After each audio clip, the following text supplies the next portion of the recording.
Hi hello అందరికీ నమస్కారం. Welcome back to our channel.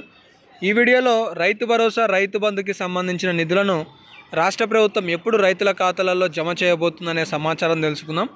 దీంతో పాటుగా 2025లో ప్రారంభించబోయే రైతు భరోసా పథకంలో సబ్ కమిటీ రాష్ట్ర ప్రభుత్వానికి ఎలాంటి సూచనలు చేసింది, ప్రభుత్వం ఎలాంటి నిర్ణయాలను తీసుకోబోతుంది అనే విషయాలపైన కూడా రైతులకు అవగాహన ఉండాలి. కాబట్టి ఈ వీడియోలో మొత్తానికి రైతు భరోసా ఎవరికి ఇవ్వబోతున్నారు, అలాగే ఎవరికి కట్ చేయబోతున్నారు అనే అంశాలను కూడా మాట్లాడుకుందాం. ఇక ఇక్కడ మీరు ఒక స్టేట్మెంట్ చూసుకోవచ్చు. రైతు భరోసాకు షరతులు చెప్తూనే ఇక్కడ క్యాబినెట్ సబ్ కమిటీ కొన్ని నివేదికలను ప్రభుత్వానికి సిఫారసు చేసింది.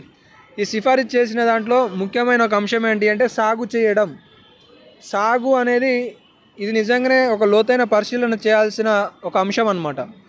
ఎందుకంటే ఒక రైతుకి 2 ఎకరాల పట్టా కలిగి ఉంటే ఆ 2 ఎకరాలలో 10 గుంటలు ఎలాంటి షెడ్ కానీ ఏదైనా నిర్మాణాలు కానీ ఉంటే ఆ 10 గుంటలకి మీకు రైతు భరోసా తీసుకోవద్దు అనమాట. సో దాని విషయంలో కూడా రాష్ట్ర ప్రభుత్వం డిక్లరేషన్ కోరుతుంది.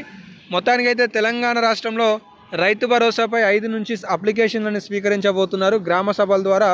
ఆ తర్వాత జనవరి 14 నుండి రైతు భరోసా రైతుల ఖాతాలలో జమ చేయబోతున్నారు.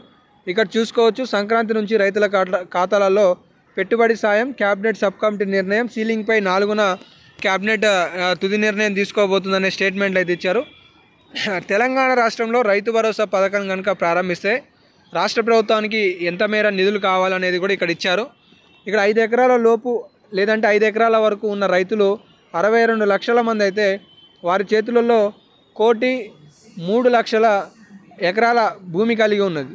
వీరికి 7,700 కోట్ల రూపాయలు అనేవి కేటాయింపు చేయాల్సి వస్తుంది. ఒకవేళ 7,500 రూపాయల భరోసా అయితే 10 ఎకరాల రైతులు 68 లక్షలు ఉన్నారు. ఇక్కడ చూడండి, 6 లక్షల మంది రైతులే. 6 లక్షల మంది రైతుల దరిదాపుగా 40 లక్షల ఎకరాలు అనేవి అదనంగా పెరుగుతుంటే వీళ్ళ కోసం మరో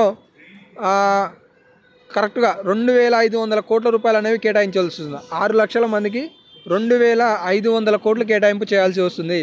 ఇక్కడ దాదాపుగా 62 లక్షల మందికి 7,000 కోట్లు అయితే కేవలం ఇక్కడ 6 లక్షల మందికే 2,500 కోట్లు కేటాయింపు చేయాల్సి వస్తుంది. అయితే మొత్తానికి రాష్ట్ర ప్రభుత్వం సీలింగ్ విషయంలో ఎలాంటి నిర్ణయం తీసుకుంటుందని అయితే తెలియట్లేదు. కాకపోతే తెలంగాణ రాష్ట్రంలో రైతు భరోసా సంక్రాంతి నుండి ప్రారంభం కాబోతుంది.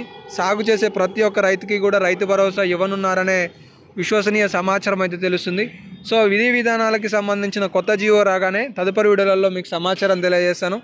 అప్పటి వరకు ఇలాంటి మరెన్నో లేటెస్ట్ అప్డేట్లు మన ఛానల్ ద్వారా మిస్ కావద్దు అనుకుంటే సబ్స్క్రైబ్ చేసుకొని ఫాలో అవుతుండండి. ధన్యవాదాలు.